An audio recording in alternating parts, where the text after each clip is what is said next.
நீங்க கன்னியாகுமரி மாவட்டத்துக்குள்ள இருந்துட்டு, குழந்தைங்க பக்கத்துல எங்கேயாவது கூட்டு போங்க, போர் அடிக்கு வீக்கெண்ட்ல அப்படின்னு சொல்றாங்க அப்படின்னா, நீங்க இந்த இடத்துக்கு கண்டிப்பா இப்ப இந்த வீக்லயே ஒரு நாள் வாங்க. சூப்பரா இருந்துச்சு.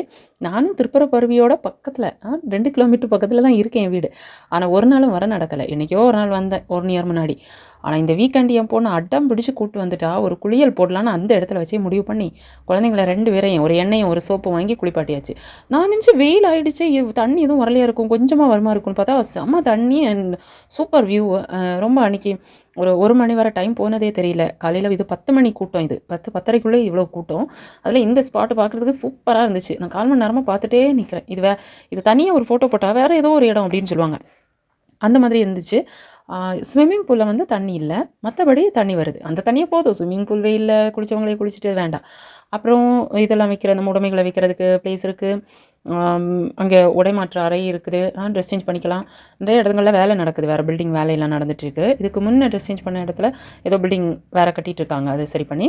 அப்புறம் காலேஜ் பிள்ளைங்க வந்து தனியா குளிக்கிறாங்க ஒரு பார்ட்ல லேடீஸ் மட்டும். சூப்பரா இருந்துச்சு பார்க்கவே. அண்ட் ரொம்ப சூப்பர் எக்ஸ்பீரியன்ஸ். இந்த தாத்தா பாட்டிய நான் பார்த்துட்டே இருந்தேன். 2 பேர் மட்டும் தனியா வந்து என்ஜாய் பண்ணிட்டு இருந்தாங்க.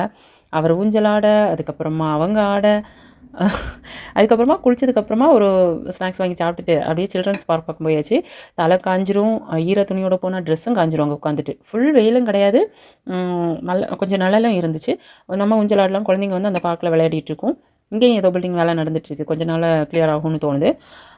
குழந்தைங்க குளிச்சதுக்கப்புறமா இங்க வந்து நான் வந்து வெயிலு குளிச்சதுக்கப்புறமா கண்டிப்பா ஜலதோஷம் கடிக்கும், ஒரு தலைவலி வரும் அந்த மாரியெல்லாம் நினச்சிட்டு இருந்தேன். ஆனா ஒண்ணும் வரல. நம்ம ஒரு டவல வாங்கி தல தொவட்டி குடுத்துட்டு, அப்படியே கொஞ்ச நேரம் விளையாட விட்டோம்னா, நார்மல் ஆயிட்டு. எந்த ப்ராப்ளமும் வரல. நல்லாவே என்ஜாய் பண்ணிட்டு வீட்டுக்கு போயிட்டோம். வீட்ல போய் தான் சாப்பிட்டோம்.